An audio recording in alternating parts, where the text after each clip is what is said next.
Imagine the White House, the Capitol, the very symbols of American democracy, completely engulfed in flames. This wasn't a nightmare. It was the reality in August of 1814. When British forces marched into Washington, D.C., their goal wasn't just to defeat an army, but to break the very spirit of America. In a stunning display of power, they feasted in the abandoned dining room of the president's house before setting it ablaze. This is the story of a shocking act of revenge and how a young, unprepared nation stared into its darkest hour. To understand how Washington ended up in flames, we actually have to rewind to the middle of a pretty strange conflict, the War of 1812. Sometimes called America's Second War for Independence, but this time the enemy wasn't just across the sea. They were about to march straight into our capital. A year before the Inferno in Washington, American troops marched into British-held Canada. They captured and looted the town of York, what we now call Toronto, and burned its government buildings. But that wasn't all.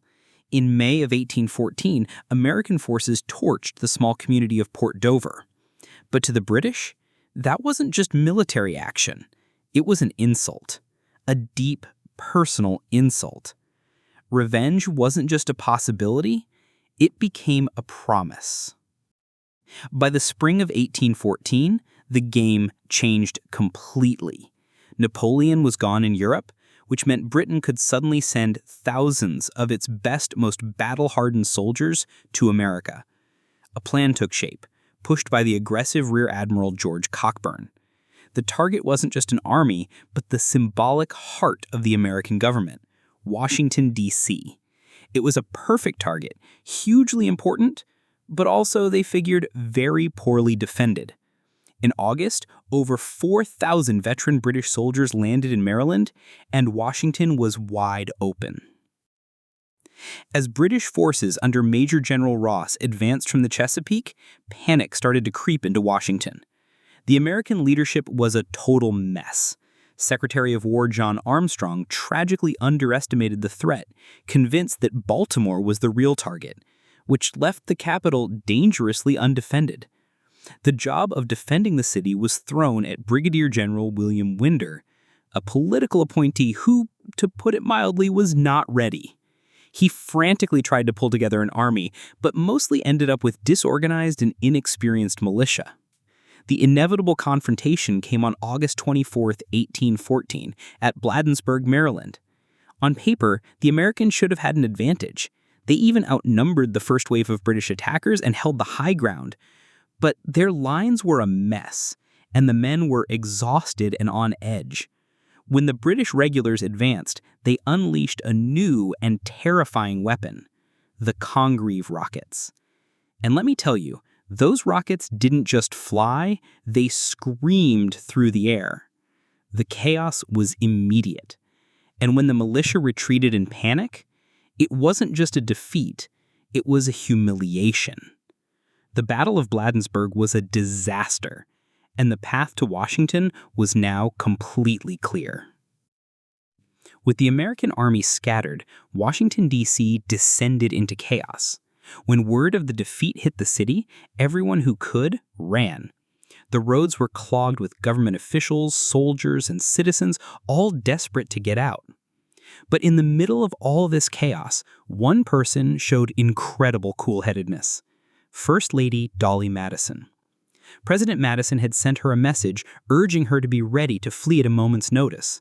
While others grabbed their personal belongings, Dolly Madison focused on saving the symbols of the nation. Her most famous act was rescuing the priceless full-length portrait of George Washington by Gilbert Stuart. The massive painting was bolted to the wall, and with the British getting closer, there was no time to remove it carefully. In a letter, she described ordering the frame to be broken so the canvas could be cut out. With the help of the White House steward, a gardener, and an enslaved 15-year-old named Paul Jennings, the canvas was saved from the wall just as British troops were entering the city. Dolly Madison herself escaped just in time, leaving a dinner table set for 40. a feast that would soon be enjoyed by some very unwelcome guests. As the sun set on August 24, 1814, British soldiers marched into a nearly deserted capital. The eerie silence was broken by a single volley of sniper fire from a house, which killed General Ross's horse, but not the general himself. That single act of defiance might have been what sealed the city's fate. General Ross had apparently been hesitant to order total destruction, but Admiral Cockburn, he needed no convincing. He was there for revenge. The British got to work with brutal efficiency. Their first target was the Capitol building, which at the time housed the Senate, the House of Representatives, and the Library of Congress. Soldiers piled furniture and books, including the entire 3,000-volume collection of the Library of Congress, and set them ablaze. From there, they marched to the President's house, where they feasted on the abandoned dinner before taking souvenirs and torching the building where America's president lived. They also burned the Treasury and War Department buildings. To be fair, the Americans had set fire to their own Navy yard to keep ships from being captured. But what finally put out the fires wasn't a bucket brigade, but an act of God. A massive thunderstorm, what some contemporary accounts called a hurricane with a tornado, tore through the city on August 25th. The torrential rain extinguished the flames, while the violent winds caused even more destruction, reportedly lifting cannons into the air. Soon after, the British withdrew, leaving a smoldering, rain-soaked capital in their wake. When President Madison and his government returned, they found a city in ruins. The White House and Capitol were just gutted, blackened skeletons.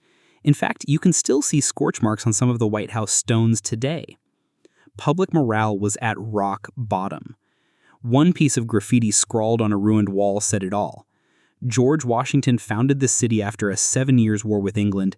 James Madison lost it after a 2 years war with England. Some even suggested abandoning the city and moving the capital elsewhere. But if the British thought burning the capital would break the American spirit, they were dead wrong. It did the exact opposite. The humiliation sparked a firestorm of patriotism and a new sense of national resolve. This newfound spirit was on full display just a few weeks later. In Baltimore, the British Navy attacked Fort McHenry, but was met with a ferocious defense, directly inspired by the outrage over the Capitol's burning. That successful defense, of course, is what led to Francis Scott Key to write the Star-Spangled Banner. Congress decided to rebuild.